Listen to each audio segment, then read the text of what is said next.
Um, Doctor, just very, very quickly, because I'm going to wrap up on this particular research paper. The abortions in China that this paper reflects, is that to support the creation of another strain to create chickenpox vaccine? That's my impression, because the word used were the donators. Okay. That's all I have on that. Doctor, do you know whether or not there is, you've heard the testimony today, you've heard the testimony of Mr. Rainey, you've heard the testimony of the Kunkles. In your opinion, is there any outbreak or epidemic of chickenpox? Occurring here in Boone County? Is that? Yes, ma'am, that assumption, yes. Well, there's no, it doesn't sound, even the one that was supposedly diagnosed in the emergency room, they refused to give a letter because they couldn't be, they weren't sure it was chickenpox. So, no, it doesn't sound like there was any confirmed outbreak, other than there's some people calling in that they've got rashes. So that could be a lot of things. Okay. Why is it important to get a laboratory diagnosis? Because you're putting undue strain on a group of children without knowing what's going on. The rashes could be from a lot of things. So it would be important to document what it is we're dealing with before imposing this strain on children where they can't go to school or play their sports or play their music. Is chickenpox itself, the varicella virus, is it a serious public health threat? No, it is not. Why? Well, prior to 1995, the vaccine was really experimental and not really accepted. Chickenpox, we evolved historically, everybody got chickenpox.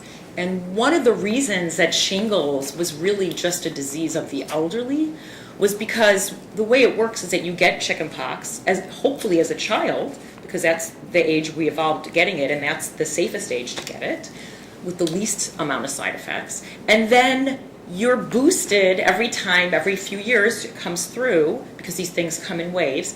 Every few years, you would then be exposed to the next generation, and it would boost your immunity. So we had natural free, you didn't have to pay for it, it was free immunity boosting by having chickenpox going through the pediatric population.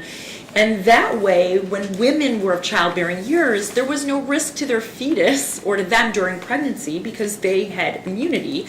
And we didn't see shingles in the pediatric population. We barely saw shingles in a young population below 50. It was mostly in the elderly that were in nursing homes or institutions where they didn't have interaction with grandchildren anymore or nieces and nephews. And that has changed drastically for the worse. So shingles has become an epidemic, even in the pediatric population, and it has a much higher morbidity and mortality than chickenpox. And now we have children and women coming of age, childbearing age, who don't have the full natural immunity, and they can't impart the full transplacental passage of immunity to varicella, so their infants can be liable, and they could be exposed during pregnancy. So it's created, this is a man-made problem, and the answer to it has been more vaccination, including the shingles vaccine, which we now know is recommended. So it's been in many other countries, because barely any countries recommend vaccinating for chickenpox, and in England they state very clearly why, and it's what I just explained, that it's good for the community to have children get chickenpox, they get it over with. They're not worried about when they're of childbearing years to then have it during pregnancy or to their infants. And the adult population gets free boosting of immunity. So the shingles levels are lower, the shingles rates are lower in those populations. And in some of the Western European countries, they actually want children to come to school during chickenpox. I've seen videos from the Netherlands and Norway where the teachers explain how great it is that they can get it over with for that cohort, because everybody gets it, right? That's how it always was here. And they get it over with, and the teachers and all the adults are boosted, and they don't have a shingles problem. Doctor, my understanding is that they're, and I'm talking about pre-1995. 1995 was the year that the vaccine, quote unquote, came online. Right? Yes, my understanding. Before 1995, do you know how many cases of chickenpox there were in the United States per year? Approximately 4 million. It was usually a cohort of an age group, and so everybody got it. So it was about 4 million. And of course, most cases didn't go to the doctor. It wasn't notified. I mean, most, I'm older, so I know that, and I also was around treating as a physician before the vaccine came out. I mean, families kept their kids home. Oh, we think we have chicken pox. It wasn't even notified. But the assumption was it was about 4 million cases a year in the U.S. There were some instances of hospitalization. Correct. Do you know how many roughly per year? What I've read is on average 11,000 cases per year out of those 4 million cases. And do you know what most of those were related to? Usually it's superinfection, which, by the way, you can get superinfection from shingles too, and now we have more shingles. So just so everyone understands, a lot of people scratch, these things are itchy, and you get superinfected with strep, staph, other flora. It could be pneumonitis, like a cough, where there was some involvement with the pleura. But the death rate was extremely low. Do you know what that was approximately? I mean, what I've read is that on average there was about 100 deaths a year. Half were in the pediatric population and half were in the adult population. But I've also read that might have been overinflated. So I don't really know, but I know that that's what you read, is that there was about, on average, about 100 deaths a year. Of course, the death rate from shingles now is higher. So, Doctor, is there any other benefits to obtaining, I'm going to say, the natural chickenpox virus versus the vaccinated version of it? yes. Do you know what those are? Well, your risk of shingles is low. So as a child, your risk of shingles is lower. As a young adult, your risk of shingles is lower. Chickenpox is contracted through droplets in the air. It's not contracted through an injection directly into your bloodstream. So, and why that's important is that, it's not just about these memory antibodies. It's also about IgA and innate immunity. So your body gets to respond to the virus through droplets in the air that you would breathe in or take in your mouth. You get IgA response, you get innate response. There's you get full immunity as opposed to partial immunity, which is the proposed mechanism and why we're seeing shingles in children as young as 2.5, when it was, I never saw in my pediatric training, I never saw shingles in children who got chickenpox naturally. It was very unheard of, and now it's what's reported is that it's at least 1 out of 800 cases of vaccinated children. Doctor, are you familiar with glioma? Yes, I am. What is it? So glioma is a term for tumors or cancers that arise out of the glial cells in the brain. Okay. Is there any linkage with glioma rates in receiving the chickenpox virus? Yes. So why don't we look at Exhibit 20 and then you can explain for us. Yes, it's an inverse relationship. So what that means, so there is a large consortium around the globe of looking at glioma risks, and this is the one that I've read, A History of Chickenpox and Glioma Risk, a report from Glioma International Case Control Study. And what this has found out of repeatedly, with pretty good confidence intervals, so it says, and I'll read, our study provides additional evidence that the observed protective effect of chickenpox, and the survey was about if you had chickenpox, and they actually discerned that from shingles because shingles could be from the vaccine. But the questionnaire, so they only looked at really those who had natural chickenpox infection. But it said that their study provides additional evidence that the observed protective effect of chickenpox against glioma is unlikely to be coincidental. So that means there's an inverse relationship between chickenpox and these very deadly brain tumors. Do you know how many cases are we talking about per year in the United States of glioma? Do you know? I don't know offhand. I'd have to look it up. Okay. More than 100? Oh, yes, absolutely. Okay. A lot more than 100. Okay. Let me ask, are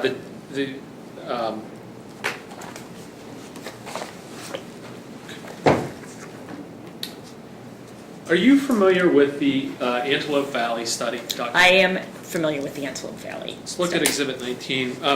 And can you, by the way, is Exhibit 19 the Antelope Valley study? I'll tell you in 1 second. Yes, it is. And can you summarize for the court generally the conclusions of the Antelope Valley study? Yes. The Antelope Valley study was a post-surveillance study done by the Antelope Valley Health Department in California. Gary Goldman was the epidemiologist running that study, and what they wanted to determine was chickenpox in fact reduced in this valley where they were giving the vaccine. What Gary Goldman discovered was, yes, chickenpox was in fact reduced. However, shingles rose. And what happened next was the health department of the Antelope Valley sent Gary Goldman a cease and desist letter saying he could not publish the second part of his findings. He hired a lawyer and, in fact, won in court because it was tax-paid, funded by taxpayers. So the public had a right to know this, and it was a published study. And just so you know, prior to this, there had been two sets of mathematical biologists, the most notable one in the United States, Heathcote and Schutte, that did a mathematical model based on the way chickenpox and shingles are interlinked and how we need chickenpox in the environment to boost shingles. They predicted that if we implemented the chickenpox vaccine as a recommended vaccine for school, that we would see just what Gary Goldman found, which was increased shingles cases while chickenpox reduced. Do people die from shingles?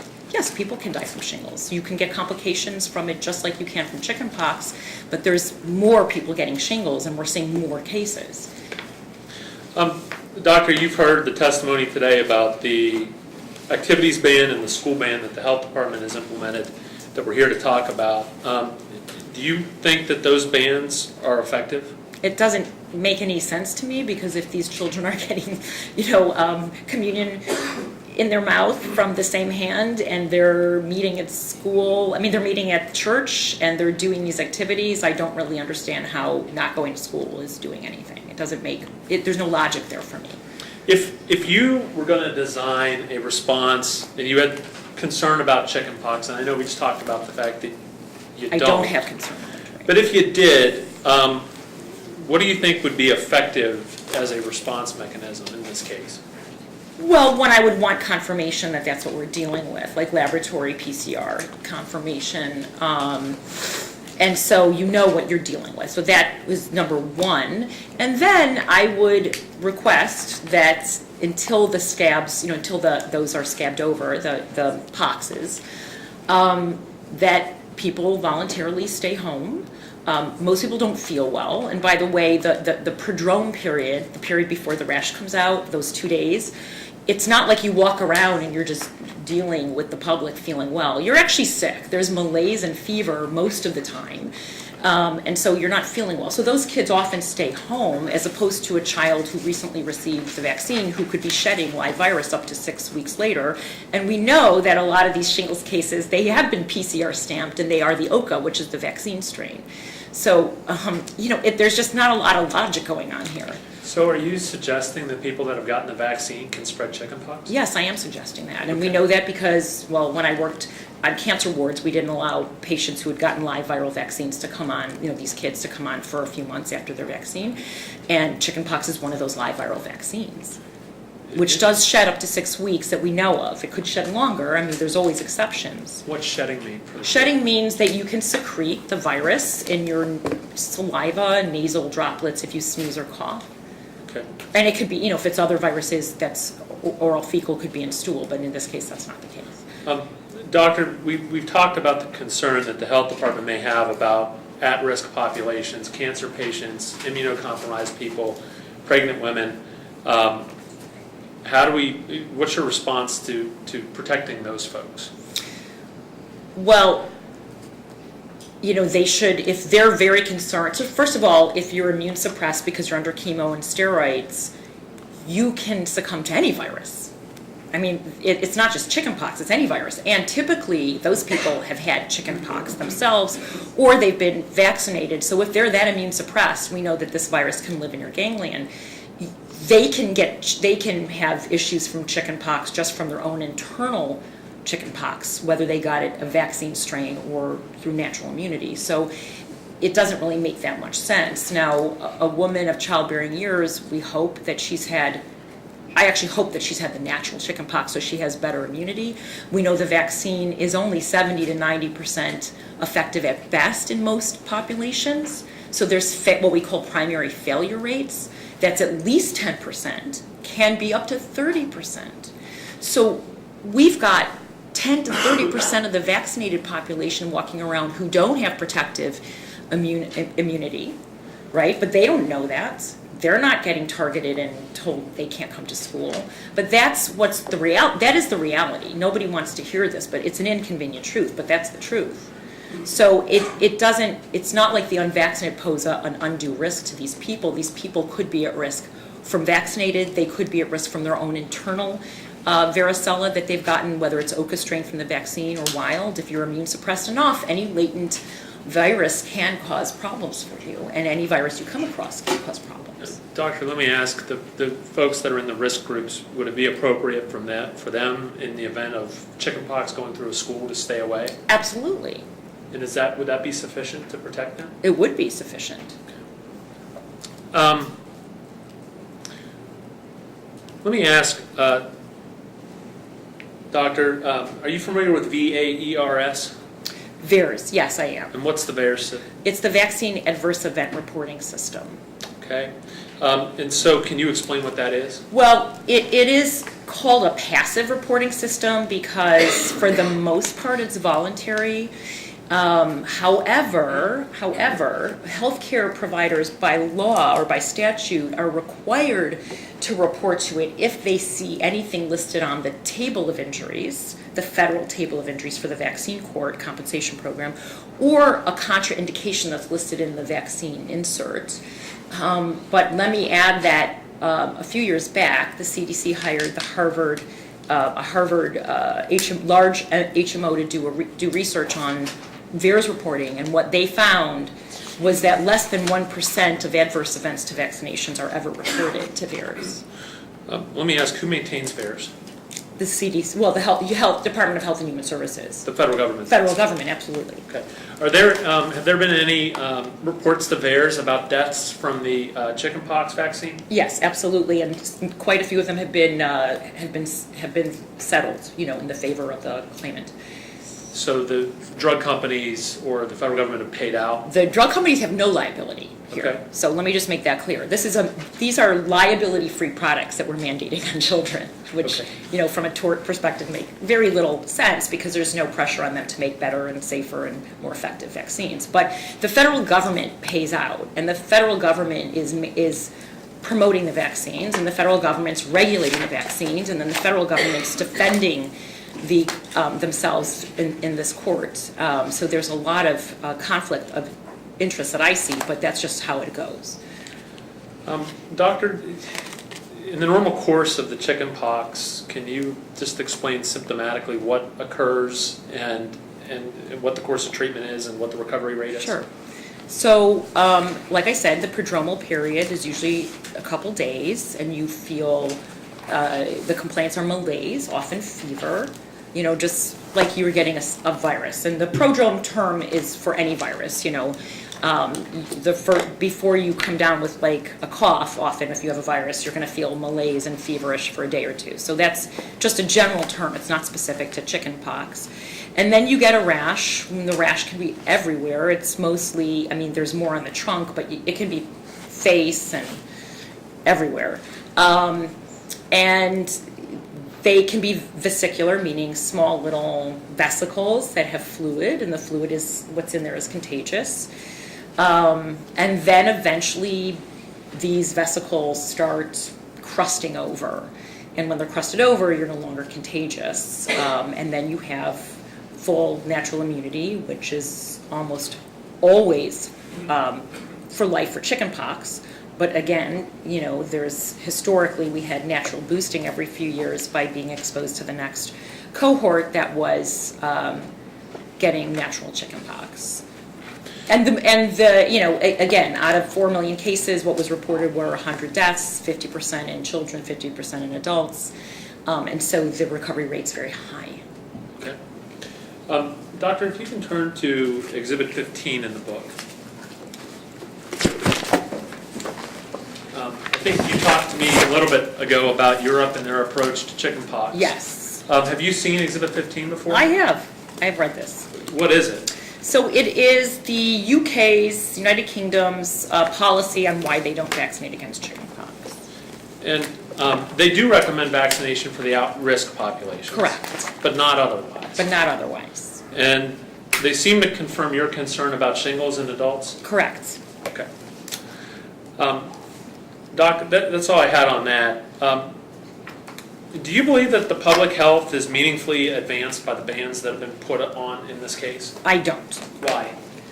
One, there's no logic because these children are congregating together anyway. Two, there's no, we don't really know we're dealing with chickenpox. It's an assumption, but I think to bar that many children from school for so long based on an assumption is irrational and illogical, especially when we don't know if their exposure is the same hike in the woods. We just don't know what it is. It could be the cornflakes. We don't know until we look. I mean, we just don't know. That's how science works, right? So we need to know what we're dealing with, one.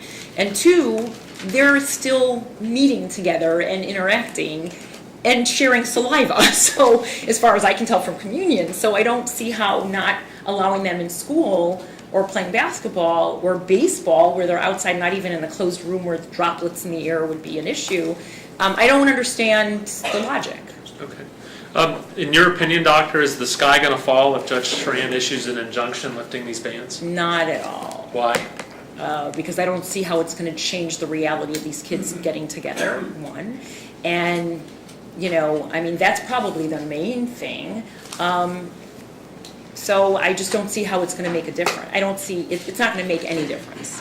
And do you believe that the naturally occurring chickenpox is actually advantageous? Absolutely. And you want to get it in childhood because when you get it when you're older, first of all, we know from studies that it's if you're going to have a greater risk of having any of these side effects, these like super infection or pneumonitis or whatever, it's going to be when you're older, one. Two, you're usually in college, grad school, or working, so if you have to miss 10 days, it's a much bigger hardship than missing 10 days of school. So nobody wants to get these things, and we evolved for millennia getting it in the age group between like 2 and 10. So that was like the normal age range to get it, so why are we delaying it? Doctor, let me ask, in the course of your medical practice, have you ever prescribed drugs or any course of action without understanding what the underlying disease is? I personally don't do that, but I certainly know that that's done. Okay, but you don't believe that that's appropriate? I don't believe that's appropriate. I don't believe it's appropriate. I don't judge others for doing it. I understand their... In the same vein, it may not be appropriate to enact these bans that have been done in this case without understanding what the underlying disease is. I agree with that statement. Absolutely. Thank you, Doctor. Thank you. Spanda.